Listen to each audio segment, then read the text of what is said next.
거룩한 주일 아침입니다. 저희 모두가 주님 앞에 주악에 맞춰 묵상하며 나아갑니다. 다 같이 묵도하시겠습니다. 참 좋으신 주 여호와 아버지 하나님, 고맙고 감사합니다. 온 생물이 솟아나는 이 아름다운 계절에 하나님 앞에 예배할 수 있도록 인도해 주시고 감사합니다. 저희가 드리는 이 예배를 받아주시고 저희 모두에게 하나님이 함께 해주시는 놀라운 축복이 임하는 예배 되게 하여 주시옵소서. 주님을 찬송하옵고 예수님의 이름으로 기도드리옵나이다. 아멘. 저희가 지속해서 사도행전 말씀 이렇게 살펴보고 있습니다.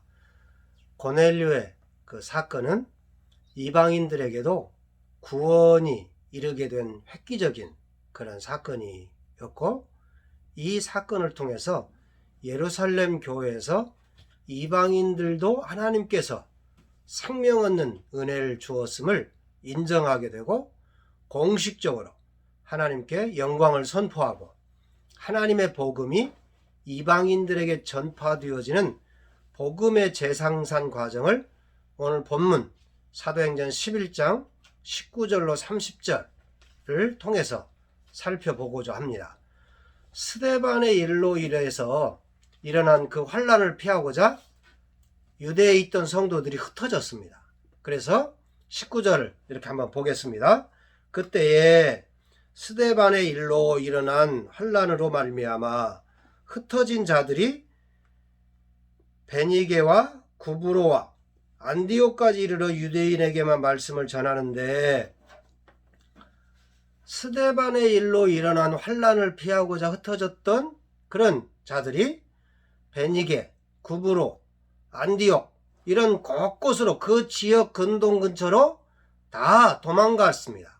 그래서 그들이 무슨 일을 했냐? 복음을 전했는데 유대인에게만 복음을 전합니다. 유대인에게만. 왜 그러냐면 유대인에게만 복음의 구원의 역사가 있다고 믿었기 때문에 그렇습니다. 그런데 전주에 우리가 고넬료 사건을 통해서 이방인에게도 구원이 있다 이야기를 예루살렘 교회에서 모든 헬라인들, 즉 유대인들이 인정하게 된 사건 다음에 이 이야기가 지금 이어져서 나오고 있는 것입니다. 구브로와 구레네 몇 사람이 다 유대인에게만 복음을 전하는데, 그 중에 구브로와 구레네 몇 사람이 안디옥에 이르러 헬라인에게도 주 예수를 전파하니 주의 손이 함께하자 수많은 사람이 믿고 주께 돌아오게 되었다. 그렇게 19절로 21절에 이야기를 하고 있습니다. 많은 사람들이, 대부분의 사람들은 무슨 일을 했습니까? 유대인에게만 복음을 전했습니다. 그런데 몇 사람이 헬라인에게도 복음을 전했다. 여기가 아주 굉장히 중요한 사건입니다. 유대인에게만 복음을 전했는데 왜 그러냐면 유대인들만 선민, 구원이 있다라고 믿었기 때문에 그렇습니다. 아주 잘못된 사상이죠. 성경은 한 번도 복음이, 구원이 유대인에게만 한정되어 있다라고 하는 것을 말한 적이 없습니다. 아브라함부터 시작해서 예수 그리스도가 부활하고 승천하시기 전에도 땅끝까지 이르러 내 증인이 되어달라 그렇게 부탁했습니다. 그런데도 불구하고 유대인들은 자기들만이 선민이고 구원은 유대인에게만 한정되어 있다라고 전통적으로 그렇게 믿고 자랐습니다. 선민의식, 특권의식이 본인들에게 있었던 거죠. 이 나면서부터 유대인이 되었다라고 하는 것을 굉장히 대단하게 생각하는 것은 중요한 일입니다. 저와 여러분이 나면서부터 예수 믿는 사람이 되었다라고 하는 건 아주 중요한 일입니다. 그런데 그것이 선민의식이나 특권의식으로 자리 잡는 것은 하나님이 원하는 일이 아니라라고 하는 것을 여기서 우리에게 보여주는 것입니다. 그들은 어디에 가든지 유대인에게만 상종을 했습니다. 왜 그러냐면 부정한 것을 만지거나 부정한 사람들과 함께하면 자기들도 부정하게 되기 때문에 그런 것들을 피하기 위해서 그랬습니다.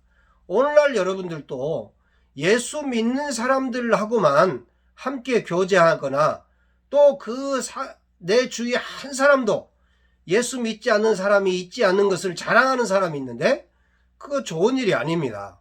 저와 여러분들은 예수 믿는 사람하고도 잘 지내야 되지만 우리가 이 땅 가운데서 살아야 되는 목적은 예수 믿지 않는 사람들에게 구원을 전해주는 것이 예수 믿는 사람들의 목적인데 오늘날 많은 이단들과 또 여러 가지 것들이 있기 때문에 자칫 잘못하면 그 사람들한테 시험이 들까 빠질까 보니까 예수 믿지 않는 사람하고 교제도 하지 않고 우리 안에만 다 갇혀있는 양처럼 그렇게 사는 경우가 많은데 그런 것들이 결코 주님이 원하는 일이 아니라고 하는 것입니다. 여기에서 그 중에 구브로와 구레네 몇 사람이 헬라인에게도 복음을 전했습니다. 예루살렘을 중심으로 해서 구레네는 좀 위쪽이고 구브로는 그 밑에 쪽의 섬입니다. 그리고 안디옥은 조금 더 밑에 쪽이죠. 구브로와 구레네 몇 사람이 헬라인에게 복음을 전했다. 여러분 구레네 그러면 어떤 생각이 나죠? 구레네 시몬, 예수님이 골고다 선상에 십자가를 메고 가시다가 예수님이 너무 자주 넘어지시고 힘들고 그러니까 노마 병정이 지나가던 이 구레네 시몬을 붙들어 가지고 이 십자가를 지게 해서 골고다까지 억지로 십자가를 메고 갔던 그 구레네 사람 시몬입니다. 이 성경에서는 자세히 이야기하지 않고 있지만 이 구레네 사람이 헬라인에게도 복음을 전했다. 그 미묘한 관계도 우리가 한번 생각해 볼 만한 것입니다. 구브로 사람, 구레네 사람 몇 사람이 유대인의 벽을 깨고 헬라인에게도 복음을 전했다라고 하는 것입니다. 아브라함 때부터 시작해서 하나님은 한 번도 복음을 유대인에게만 한정한 적이 없습니다. 부활하신 후에도 주님은 땅끝까지 이르러 증인이 되어달라고 부탁하셨습니다. 구브로와 구레네 몇 사람들은 주님의 말씀을 자세히 듣고 행하는 자들이었다. 그렇게 말할 수 있습니다. 많은 사람, 대부분의 사람들은 그들의 전통과 행하던 관습대로 살아갑니다. 넓은 길을 갑니다. 그러나 이 몇 사람이 주의 말씀을 자세히 듣고 행하는 자들이 되었다라고 하는 것입니다. 이러한 성도들을 통해서 제대로 말씀을 듣고 행하는 자들을 통해서 위대한 역사가 만들어진다라고 하는 것입니다. 저와 여러분은 모든 사람들과 비슷하게 사는 것이 괜찮을지 모른다고 생각할 수 있습니다. 그것이 순탄하다고 생각할지 모르겠습니다. 그런데 주의 말씀을 자세히 듣고 성령이 예수님이 하나님이 뭐라고 이야기한 것을 듣고 그것을 행하는 것이 아주 중요한 일입니다. 대부분의 사람들은 하던 대로 전통을 따라서 풍습을 쫓아서 많은 사람들이 옳다고 생각하는 길을 가고 있지만 구브로와 구레네 몇 사람은 주님이 말씀하신 것을 쫓았다라는 것입니다. 우리가 가고 행해야 할 것은 바로 주님이 말씀하시는 것을 쫓아서 가고 행하는 사람이 되어야 됩니다. 이런 사람을 통해서 얼마나 위대한 역사가 일어납니까, 여러분? 그 다음에 여러분 보시면 22절, 26절 구브로와 구레네 몇 사람의 안디옥에서 헬라인 전도가 첫 번째 이방인 교회이면서 이방인 선교의 센터 역할을 감당하는 안디옥 교회를 탄생하게 합니다. 어마어마한 역할을 해납니다. 이 성경에서 구브로와 구레네 몇 사람 이름도 안 밝히잖아요. 누군지도 모릅니다. 무명의 용사 같은 사람입니다. 그런데 그 사람을 통해서 이 안디옥 교회가 탄생되게 된다라고 하는 것입니다. 안디옥 교회는 어떤 교회입니까? 저와 여러분이 잘 아는 것처럼 사도 바울과 바나바를 중심으로 해서 이 선교의 역사가 시작되는 어마어마한 영향력을 끼쳐내는 그런 교회가 바로 안디옥 교회입니다. 이런 안디옥 교회를 탄생시킨 사람이 누구인지도 성경은 이야기하지 않습니다. 그러나 하나님은 알고 계실 것입니다. 무명의 용사이지만 하늘나라에서 가장 기쁘게 받으셨을 그 사람, 구브로와 구레네 몇 사람, 그 사람이 내가 된다면 얼마나 행복한 일이겠습니까? 주님이 원하시는 것은 구브로와 구레네 몇 사람 같은, 대부분의 모든 사람은 유대인에게만 복음을 전하는데 그 몇 사람이 헬라인에게도 복음을 전했다. 하나님의 음성을 자세히 세밀하게 들었던 사람들입니다. 그 사람들을 통해서 하나님의 역사가 일어나는 줄을 여러분과 제가 믿는다면, 나는 주의 말씀이 나를 인도해 가고 있는가? 이것이 얼마나 소중한 일인지 모릅니다. 내가 처한 환경에서, 내 위치에서 내가 지금 주의 말씀을 듣고 행하고 있다면 그 사람을 통해서 위대한 이런 교회가 탄생될 줄로 믿습니다. 몇 사람의 순종에 주의 손이 이 몇 사람과 함께하자. 21절에 보면 뭐라고 말하고 있습니까? 많은 사람들이 믿고 주께 돌아왔으며 교회가 시작되게 된 것을 이야기를 하고 있습니다. 이런 많은 사람이 주께 돌아왔다는 이야기를 듣자 22절에 예루살렘 교회가 이 사람들의 소문을 듣고 바나바를 안디옥까지 보내니, 예루살렘 교회가 이 소식을 듣고 바나바를 안디옥에 보냈습니다.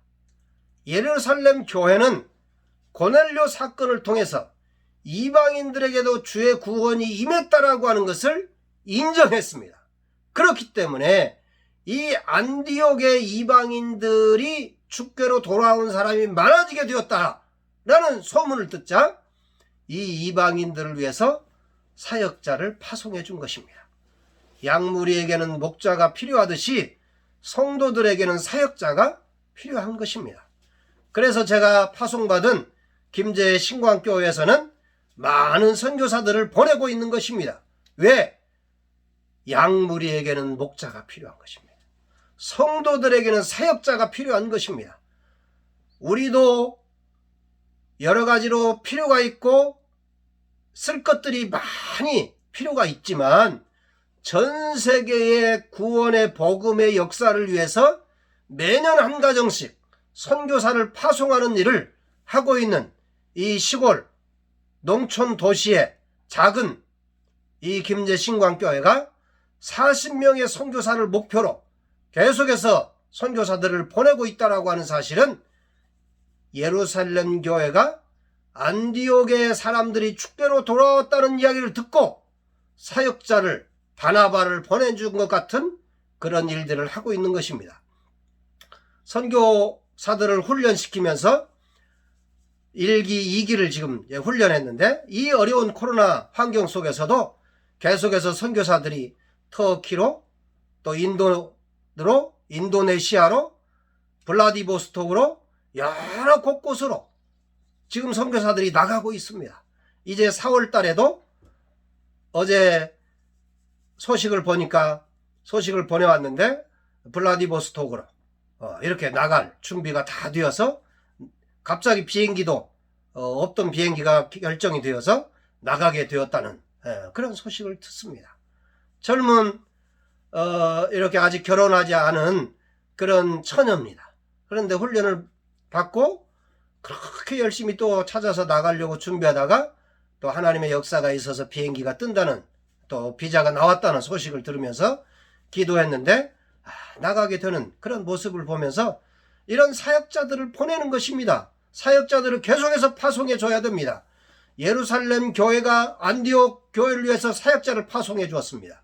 이 사역자가 하는 일이 뭡니까?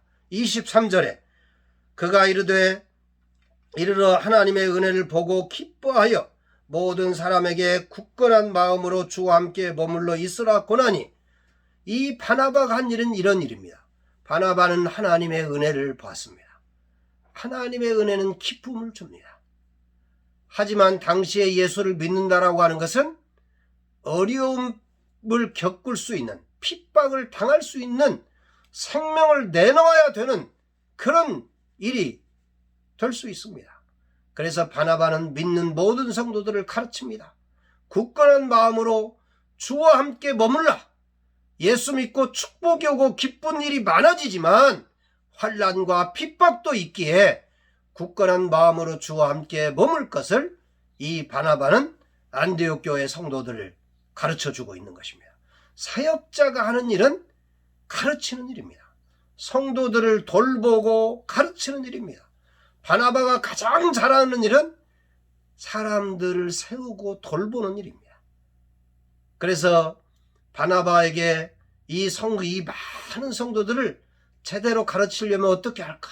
주님 앞에 기도했을 때 사울이었다가 바울이 된 그 바울이 생각났어요. 그래서 안디옥의 첫 번째 사역자로 파송받은 바나바가 이제 함께 이 많은 무리를 가르칠 사람을 청해서 데려옵니다. 그 사람이 바울입니다.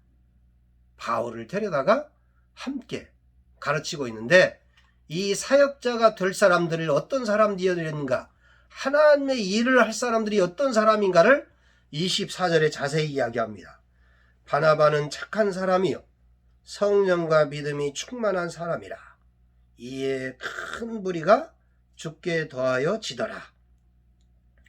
어떻습니까? 바나바는 착한 사람이었다. 그렇게 이야기하고 있습니다. 주의 사역을 하는 사람들, 선한 양심을 가지고 착한 사람이야죠. 착한 사람이어야 됩니다. 악한 사람들이 주의 일을 할 수가 없지요. 착한 사람입니다. 두 번째는 성령과 믿음이 충만한 사람이었다. 그렇게 이야기했습니다. 바나바는 성령과 믿음이 충만한 사람이었습니다. 이 두 가지 자질이 큰 무리가 죽게 더해지는 역사를 만들어냈다. 그렇게 이야기하고 있습니다. 선교지에 가서 사역을 해보니까요, 그 선교지에 많은 사람들 있잖아요. 그 사람들을 위해서 내가 어떻게 도와줄까, 섬겨줄까를 고민하고, 먹을 것도 주고 옷도 주고 어떻게든지 도와주려고 하는 그런 마음들이 선교사들에게 있습니다. 그 어렵고 힘들고 냄새나고 더럽고 아무데나 막 쓰레기를 버리고 이랬던 그런 사람, 음식점에 가도 냄새나서 이게 뭘 먹기가 힘들고 수저나 젓가락이나 먼 공간이 더럽고 힘들어서 이 먹을 수 없는 그런 공간이지만 그들을 사랑해서 선교사로 가잖아요. 그러니까 착한 사람들입니다. 그런데 그 말도 안 통하고 문화와 모든 것들이 다르고 그런 사람들 속에서 승리하려면 성령과 믿음이 충만해야 됩니다. 성령과 믿음이 충만해서 주님을 붙들고 그 어려운 환경이지만 이겨나가는 그런 사람들을 통해서 한 사람, 두 사람, 많은 사람들이 주께로 돌아오는 것을 선교지에서 계속해서 경험해 왔습니다. 이 바나바의 자질, 이 사역자의 자질이 많은 사람들이 주께로 돌아오게 하는 역사가 있습니다.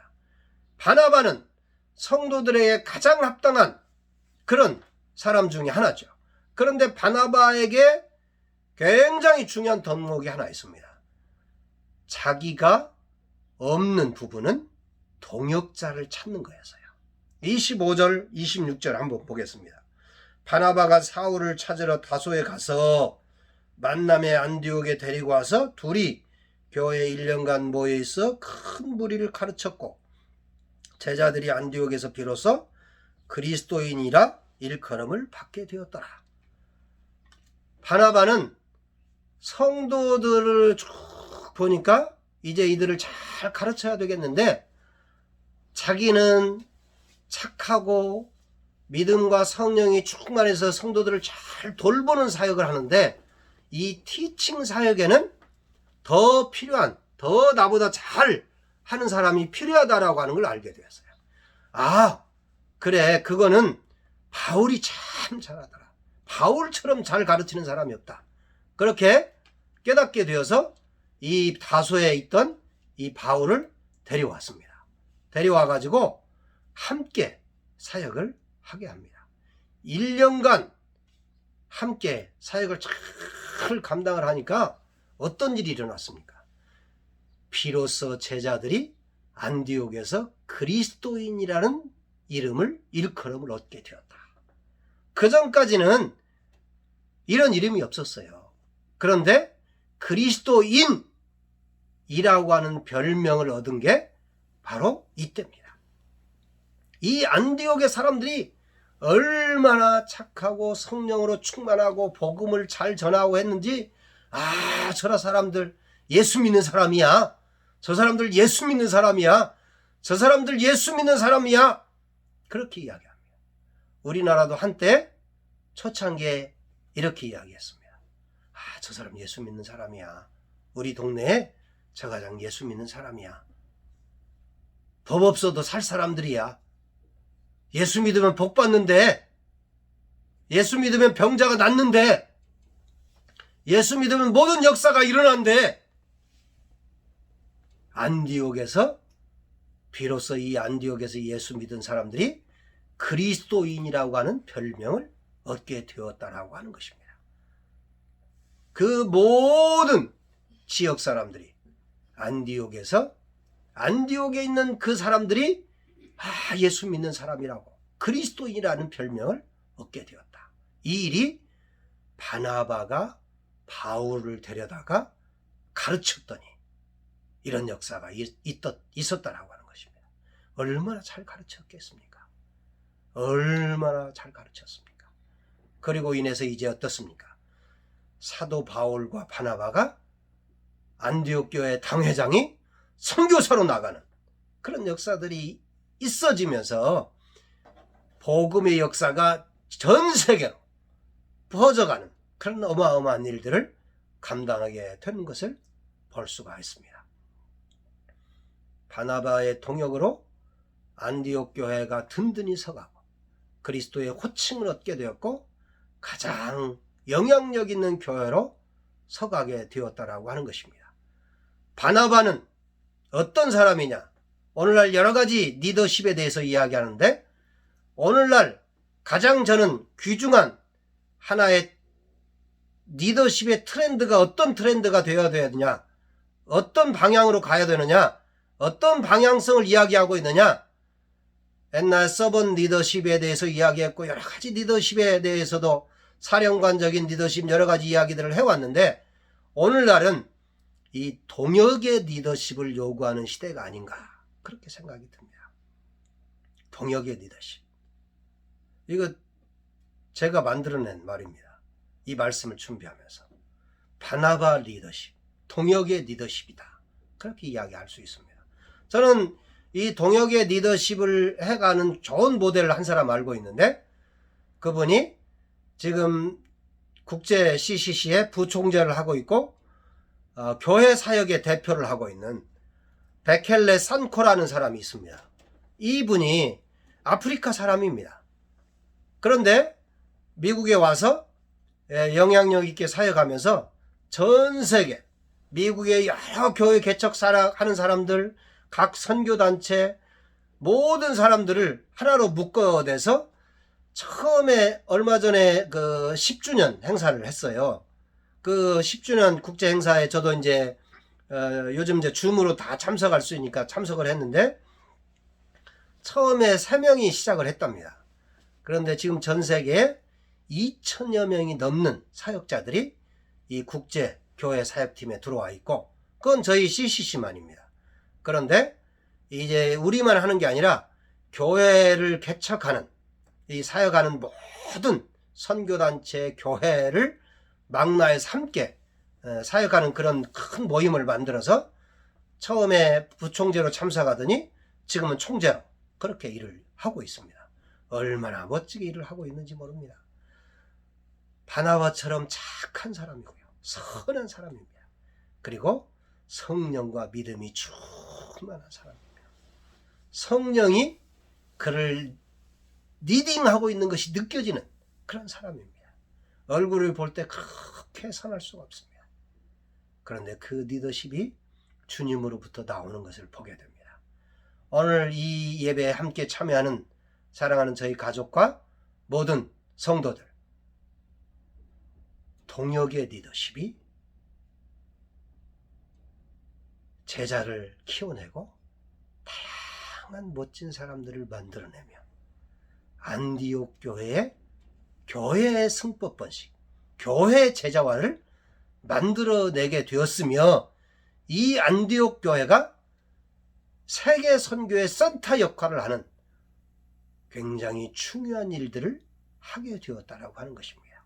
그 중심에 이름도 밝히지 않은 무명의 용사 몇 사람이 그 중심에 있었다라고 하는 것을 보여주고 있습니다. 여러분, 사도행전 11장까지 쭉 지금 설교를 해오고 있는데 어떻습니까? 사복음서에서 예수 그리스도가 십자가를 지고 부활하시고 오순절 성령 사건이 있으면서 또 스데반의 사건을 통해서 흩어졌던 성도들과 또 그 무명의 용사들이 복음을 전하며 세계 선교에 복음이 땅끝까지 이르러 증거되는 그 일에 쓰임받는 사람들의 이야기들을 쭉 사도행전에서 이야기를 하고 있습니다. 그 전면에 하나님 성령의 역사가 깔려서 나가고 있는 그 위에 하나님이 사용하고 있는 사람들을 여러분 보고 있지 않습니까? 스데반을 사용하고 있고, 빌립을 사용하고 있고, 이 사울을 사용하고 있고, 바나바를 사용하고 있고, 베드로를 사용하고 있고, 그분들은 그래도 이름이 있는 유명한 사람들입니다. 그런데 오늘 여기처럼 흩어져 있던 몇 사람, 구브로와 구레네 그 몇 사람, 천국에 가서 그 사람 만나보고 싶은 사람들입니다. 성경을 읽으면서 그런 이 무명의 용사들을 만날 때 나 같은 이름도 없고 빛도 없고 그런 무명의 용사 같은 사람이었지만 이렇게 위대한 일들을 해내는 사람 아닙니까? 저와 여러분도 누가 알아주지 않아도, 어디에서 누가 인정해주지 않아도, 교회에서 이거 합시다, 선교를 합시다, 선교사를 보냅시다, 그러면 무명의 용사처럼 내가 가진 것을 내놓고 또 무명의 용사처럼 밭을 팔아서 바치고 복음을 위해서 헌신하고, 선교사가 이 어려운 중에서도 선교지에 나갈 때에 파키스탄에서 복음을 전하고 선교사가 나와서 그 일들을 해나가는 그런 사람들, 전 세계에서 선교사를 해나가면서 제자들이 나와서 이 사람들을 좀 더 도와줬으면 좋겠습니다, 이런 이야기를, 기도 편지를 들을 때마다 내일처럼 그걸 여기고 헌신하고 복음을 위해서 내 재산을 내놓았던 그 사람들이 무명의 용사입니다. 이런 몇 사람 같은 사람들입니다. 하나님이 나에게 주신 달란트를 가지고 전 세계에 나가서 복음을 전하는 그 사람이 이 무명의 용사 같은 사람들입니다. 다른 사람은 자기 돈을 가지고 잘 먹고 잘 살고 그러려고 하는 사람들이 많지만, 이 몇 사람들은 주의 복음을 위해서 자기 것을 내놓고 제대로 주의 복음을 전했던